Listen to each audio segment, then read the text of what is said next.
अध्यक्षता में जो कैबिनेट संपन्न हुई तो सबसे पहले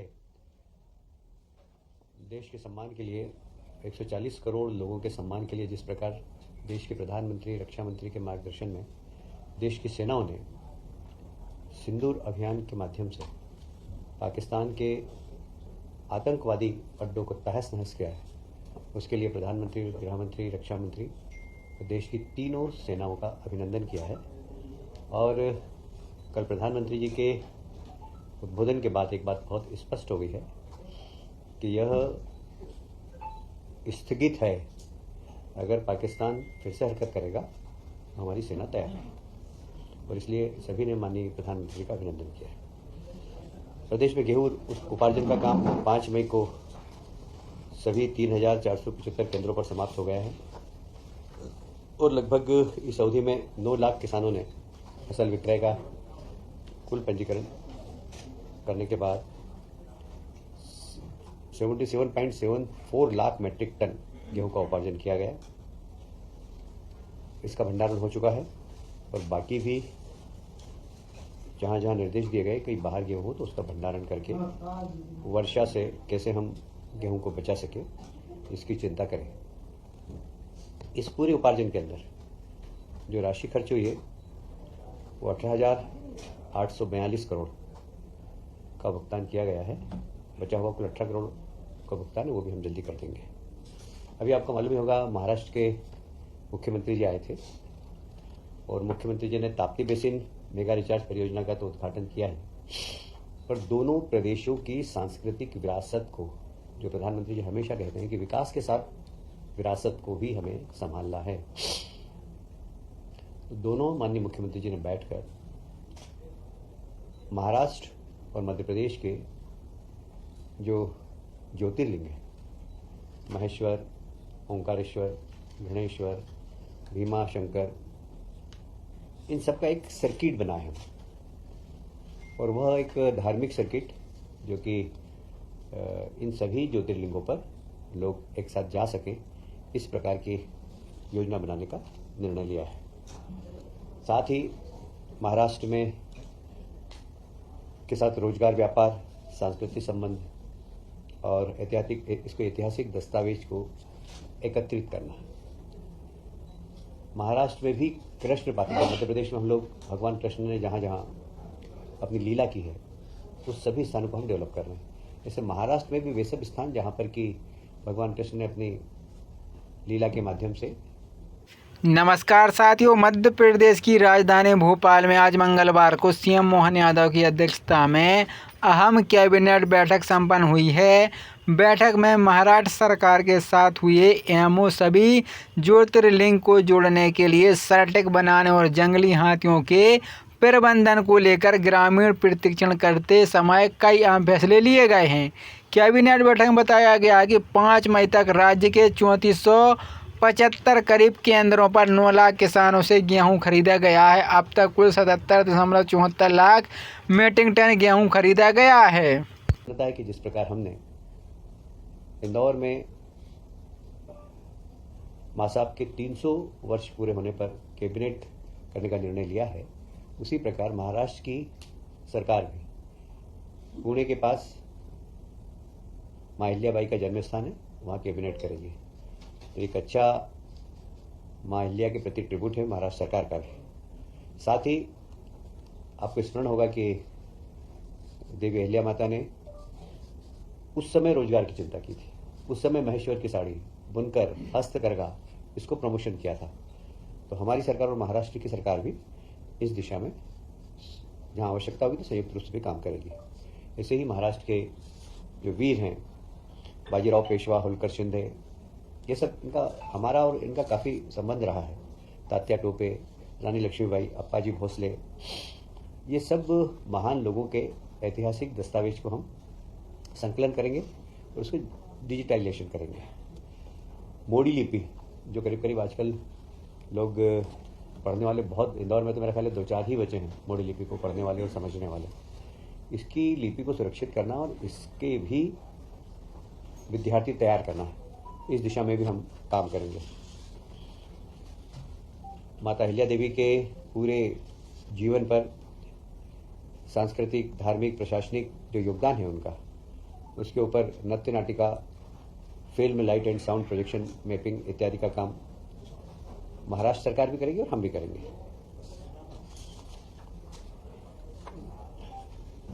16 मई को इंदौर में रीजनल ग्रोथ कॉन्क्लेव तथा मैनमेड टेक्निकल टेक्सटाइल एक्सपो का आयोजन है।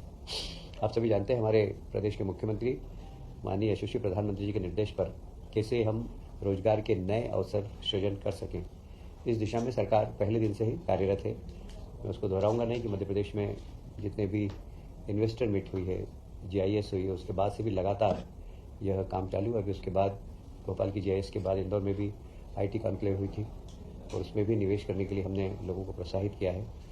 अब 16 मई को इंदौर में एक regional growth conclave Marriott hotel में होगी, जिसमें मैनमेड टेक्सटाइल के क्षेत्र में। वहीं साथियों, मोहन कैबिनेट बैठक में इन महत्वपूर्ण प्रस्तावों पर लगी मध्य प्रदेश में महाराष्ट्र सरकार द्वारा सांस्कृतिक, धार्मिक, ऐतिहासिक गतिविधियों को बढ़ावा देने के लिए साझा कार्यक्रम आयोजित किया जाएगा। तासी वैश्विक मेगा रिचार्ज परियोजना MOU के अवसर मध्य प्रदेश दोनों ज्योतिर्लिंग श्री महाकालेश्वर और ओंकारेश्वर को महाराष्ट्र के ज्योतिर्लिंग त्रिवेंकेश्वर, श्री भीमशंकर और श्री घृष्णेश्वर से जोड़कर धार्मिक पर्यटन सर्कल विकास करने का निर्णय लिया गया है।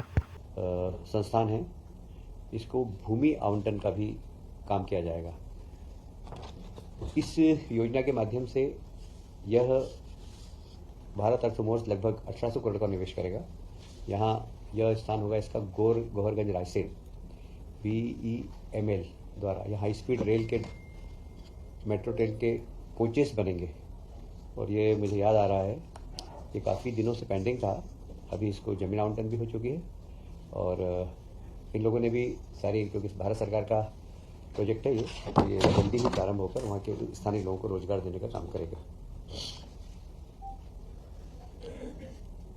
20 मई को इंदौर में, जैसे मैंने कहा कि हम लोग कैबिनेट की मीटिंग कर रहे हैं राजवाड़े पर, क्योंकि एक ऐतिहासिक स्थल है मध्य प्रदेश का, मालवा का राजवाड़ा। वहाँ पर हम विजन 2047 इसके ऊपर भी मंत्रिमंडल के सामने इसका प्रस्तुतिकरण होगा और लगभग 3-4 घंटे का प्रस्तुतिकरण है, जिसमें माननीय मंत्रीगण अपनी सलाह देंगे। तो ये 20 तारीख को इंदौर में संपन्न होने वाला है। खेलो इंडिया यूथ गेम 2025 में मध्य प्रदेश का बहुत शानदार प्रदर्शन रहा है।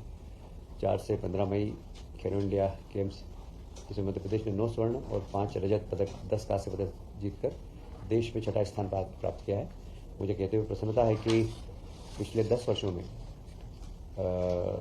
खेलों के क्षेत्र में मध्य प्रदेश ने काफ़ी प्रगति की। बड़ी मुश्किल से पहले हमारा 20वां 25वां स्थान रहता था।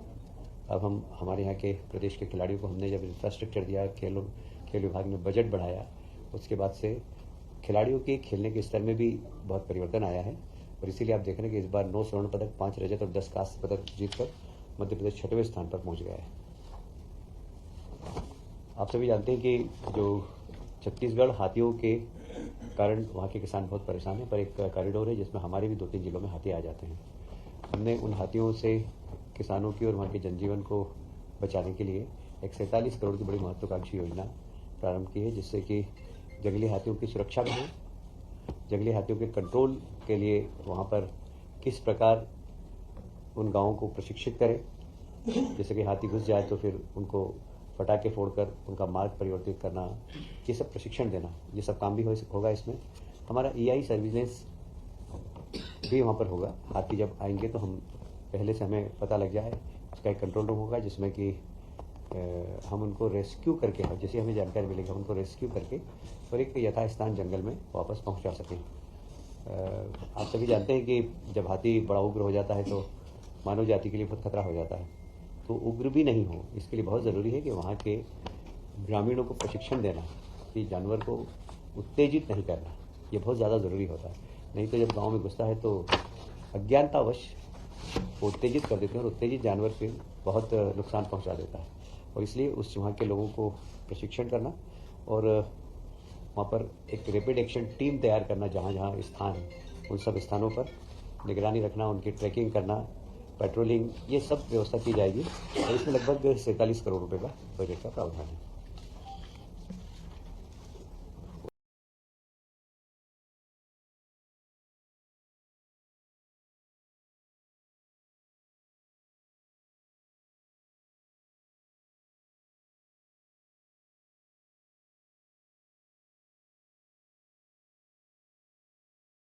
वहीं साथियों छत्तीसगढ़ से आने वाले जंगली हाथियों को प्रबंधन को लेकर प्रस्ताव हाथियों से जन जीवन को बचाने के लिए 47 करोड़ की योजना जंगली हाथियों से बचाने के लिए ग्रामीणों को प्रकाशित किया जाएगा।